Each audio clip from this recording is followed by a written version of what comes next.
Nama saya Ahmad Mulyono. Saya sebagai pelukis surrealis Surabaya.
sosok yang begitu besar yang dikenal Nuswantara bahkan dunia, yaitu sosok Mahapati Gajah Mada.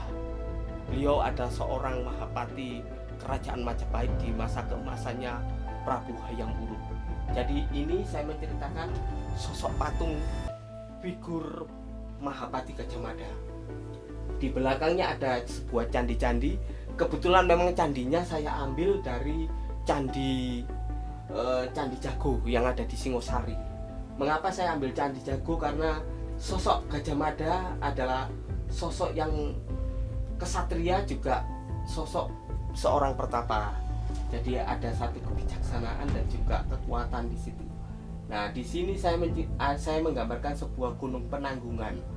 Jadi di Pulau Jawa sendiri, Gunung Penanggungan itu filosofinya adalah menanggung segala apapun yang ada di muka bumi, khususnya di Nusantara Pulau Jawa. Nah, terus di sini saya menciptakan sebuah bulan besar. Ini menggambarkan satu tekad besar seorang sosok Gajah Mada yang ketika kala waktu itu masih kecil, dia melihat Nusantara itu sepertinya terpecah-pecah. Lalu beliau bertanya pada ibunya, itu sebetulnya tempat siapa? Lalu ibunya menjawab, itu adalah saudara-saudara kita yang ada di benua-benua lain, di pulau lain. Lalu dia ada satu mimpi, keinginan untuk menyatukan Nusantara itu. Maka ketika dia tumbuh menjadi sosok yang dewasa, dia mulai mengabdikan dirinya pada Kerajaan Majapahit. Dan dengan beliau mengabdikan sebagai Bayangkara Majapahit, beliau pernah membebaskan dari pemberontakan Rakuti, salah satu raja Majapahit yang tidak diakui dia pemberontak. Jadi dia telah melawan keganasan Rakuti untuk menyelamatkan Raden Jaya Negara, Kerajaan Majapahit yang kedua. Akhirnya beliau diangkat menjadi Senopati. Setelah itu dia terus menerus berjalannya waktu, dia meningkat sampai ke raja yang keempat, yaitu Hayam Wuruk. Lalu dia menjadi gelar Mahapati Gajah Mada. Dia merangkap 4 jabatan. Nah, simpelnya setelah kita mendengar cerita Gajah Mada, dia punya misi menyatukan tentang Nusantara oleh Sumpah Palapanya. Nah, Sumpah Palapanya itu akhirnya begini, kata-kata yang terakhir, aku tak akan makan-makan enak kalau saya tidak menyatukan Nusantara di bawah bendera Majapahit. Jadi seperti itu. Makanya saya di sini yang saya menjadikan misteri dari lukisan ini adalah kemanakah sosok Gajah Mada itu? Kok hanya kita tinggal menemukan sebuah arca atau semacam patung atau prasasti. Jadi saya di sini itu menceritakan sirna kertoning bumi, hilang di telan bumi. Sosok Gajah Mada yang begitu besar, agung, hilang di telan bumi, itu kan menjadi satu pertanyaan. Jadi ini saya ceritakan seperti satu sandi misteri gitu loh. Makanya di sini hanya seperti kita flashback kembali atau semacam romantisme lama, supaya kita selalu mengenang sosok Gajah Mada yang pernah menyatukan Nusantara. Sejauh ini memang konsep berkesenian saya adalah tentang menguri-uri budaya leluhur yang ada di Nusantara, khususnya candi, wayang, kesenian-kesenian Jawa yang lain, supaya kearifan lokal ini tetap terjaga dan senantiasa dikenal dari zaman ke zaman oleh regenerasi selanjutnya. Dan konsep berkesenian saya ialah tetap pada satu filosofi tadi, ialah tetap kearifan lokal, terutama tentang bagaimana kita mengembangkan budaya leluhur ini menjadikan satu karya yang dikemas secara apik dan mudah dipahami oleh regenerasi selanjutnya.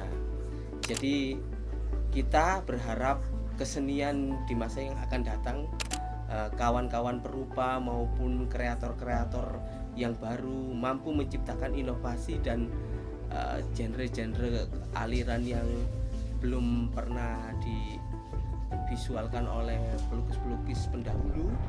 Satu misal contoh, kita selama ini kan menganggap komik itu sebagai bacaan buku bergambar. Tapi kalau misal komik itu kita angkat lalu kita mix menjadikan satu karya visual seni lukis, mungkin itu lebih dahsyat dan mungkin masih jarang ada orang yang mengarah ke situ lah. Ini nanti next selanjutnya Setelah karya-karya candi saya ini selesai, saya akan mengangkat lukisan yang bertema komikus. Jadi di situ saya akan banyak menceritakan perjalanan-perjalanan leluhur dulu, khususnya cerita tentang leluhur, tentang kearifan lokal tadi. Jadi banyak menceritakan para tokoh-tokoh daerah seperti Sawunggaling, Ranggalawe, atau Babatken Arok, atau semacam Sri Aji Jogoyo akan saya ceritakan, saya visualkan menjadi lukisan.